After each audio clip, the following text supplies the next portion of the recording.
Greetings and salutations, everybody. Welcome to another 80s horror throwback for a title which is in the horror genre, but is much lighter than the ones that I normally have been covering recently, which is for the 1987 film The Monster Squad, from the writers which brought us other films such as Lethal Weapon, Night of the Creeps, House, and Kiss Kiss Bang Bang.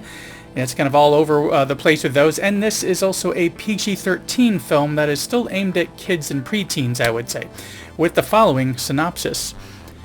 A group of 12-year-olds form a Universal Monsters fan club called Monster Squad and have to attempt to save their hometown from Count Dracula as his monsters when they show up for real.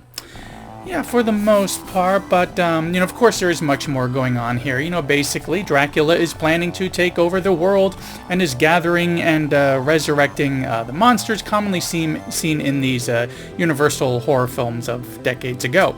Now, we have the common kids trope of them just being in the right situation happening, to happen just at just the right time to affect them.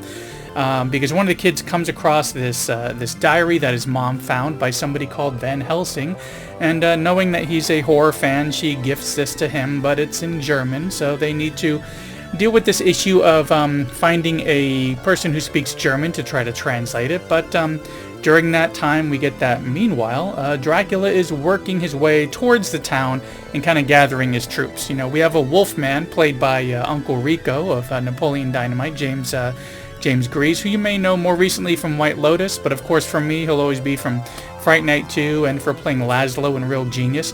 We also have a Gillman, kind of like this version of the creature from the Black Lagoon, and Frankenstein's monster, who is the one that Dracula has to resurrect during this. So they are working their way towards this town, and this leads us to the journal having been translated and it being discovered that there is a magical amulet in town which Dracula wants to use to rule the world, but our Monster Squad can use, of these kids, can use it to kind of open up this wormhole that'll, suck all the evil away and save the day. It all just happens to happen right there in their own town. And some of this we'd seen a glimpse of at the beginning. Now this is convenient, getting this diary right at the right time, all this going down right there in their town, and these kids who are already fans of these Universal horror monsters, which there are real versions of in this movie. It's unbelievable, but the thing to keep in mind, kids. Make no mistake that this is a kids movie, in my opinion, even though it is PG-13 and not a simple PG. This fact came up, I remember once years ago. I mentioned my nostalgic love of this film to a friend. Who was about 30 at the time. He watched it, and the next day he was just like, that movie kind of sucked. And yeah, an adult seeing it for the first time, seeing the PG-13 rating and thinking maybe it was just not quite gory enough to be R, something closer to the old Universal films perhaps, wouldn't like it. He definitely didn't. That'd be like going into some of those Disney movies like Girl vs. Monster or Zombies or Haunted Mansion or even Hocus Pocus and expecting something of the level of like Coppola's Dracula. You would hate them. Side note though, as kids films go, I really did enjoy Girl vs. Monster, Hocus Pocus, and Haunted Mansion with my son way back. I don't think we ever got around to Zombies because he'd already moved on to Friday the 13th and Texas Chainsaw Massacre by then. But anyways, eventually this friend of mine did rewatch it later, kind of understanding who that target audience was, remembering it's a kids movie, and he did end up enjoying it. But back to that movie for a moment. So we get this really good, this really cool, like, good versus evil underdogs, these kids versus the bad guys and versus the adults who won't believe them, with this heavy Universal horror influence all over it. We get fun action and effects, lots of comedy thrown in too, as well as some heartwarmingly sad moments, especially around the end. Not to like an Artax level, but if you know, you know. We also get some classic lines. The most common one people probably quote, which I believe was also the name of a documentary about the film, regarding the Wolfman. Wolfman's got nards! Come on! And one of my favorites is this little Meow Mix dig that one of the kids makes about his teacher. Miss Carlson's a nice teacher and all, but she's boring and has an odd-shaped head. That's why Sean and the guys call her Meow Mix, because her head's shaped like a cat head. But, and honestly, I have to admit that there is a lot of nostalgia in my liking of this one. And I would venture to say that for anybody over the age of 25 who loves this one, they probably saw it when they were a kid as well. So if you haven't, it may not sit well with you, but it is because it's not necessarily the target audience of an adult. But like I said, I have a lot of nostalgia, but this one is also a really good introduction to horror for the kids. This film is what kind of made me want to give those old black and white, like Universal kind of films another watch, you know, after seeing them years ago on like weekend afternoons with like Dr. Paul Bearer or late night Elvira viewings. You know, having seen Dracula and the Wolfman and, you know, Frankenstein and, you know, Creature from the Black Lagoon, it just got me more interested in that and more interested in horror in general when I was younger. This is a great introduction to horror, similar in tone, I would say, to something like Gremlins.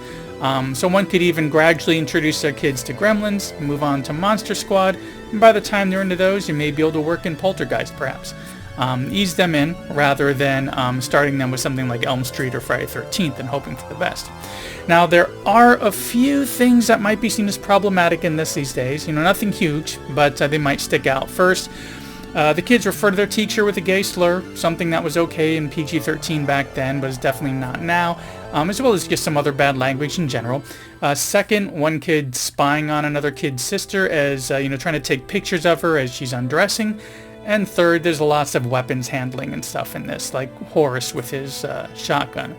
But I don't ever look back on films in a bad way if something hasn't aged well. I kind of look back and see how far we've come and laugh at what we used to say and get away with. You may feel different, and normally I would just simply remind that these are movies and not instruction manuals for life, but since this is a kids movie, there may need to be some mention with the kids, you know, don't use language like that, you know, beyond just a slur, some of the PG-13 stuff some parents may not like. Point out that the boy is being bad by taking those pictures, but maybe point out that by the end he's a hero who's kind of grown and changed. Who knows? Your results may vary.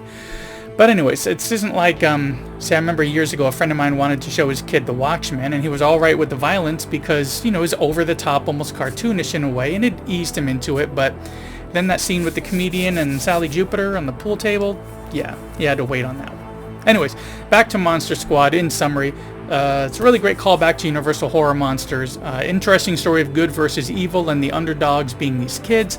Some great action and effects, especially for the time. Funny lines and situations. A great introduction to horror for the kids. And finally, that reminder, just want to add one more time, kids. This is at its heart a kids movie despite it being PG-13. Many adults who kind of love this one may have that heavy slathering of nostalgia on their heads while donning the rose-tinted glasses. So keep that in mind. Think less rated R horror and more hocus pocus, kind of in between there. Remember, it's for kids, and I think you'll have a fun time with this awesome 80s throwback with all the cool stuff I just referenced. It is more than worth checking out.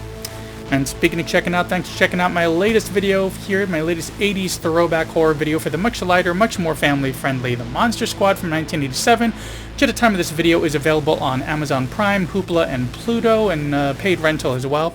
I'd scooped it up actually on Blu-ray from Viper Video, and I know it's been a while since I brought them up, but you know, what can I say? I've gotten a lot of titles from Viper Video over the years. They're pretty much the only place in my area outside of occasionally if Walmart is carrying some Blu-ray where I can get anything now that Best Buy and Target have ditched their physical media. But also, if you have seen this one and you enjoy it, what is your history with it? Sound off in the comments. Did you see it when you were much younger and build up that nostalgic set of memories and associations with it? Did you see it later in life and know it was a kid's film going in? Sound off in those comments. Anyways, that's all I've got for this one. If you enjoyed, please give me a thumbs up. And if not already subscribed, consider subscribing. Some links are coming up in just a moment, and I will see you in the next one.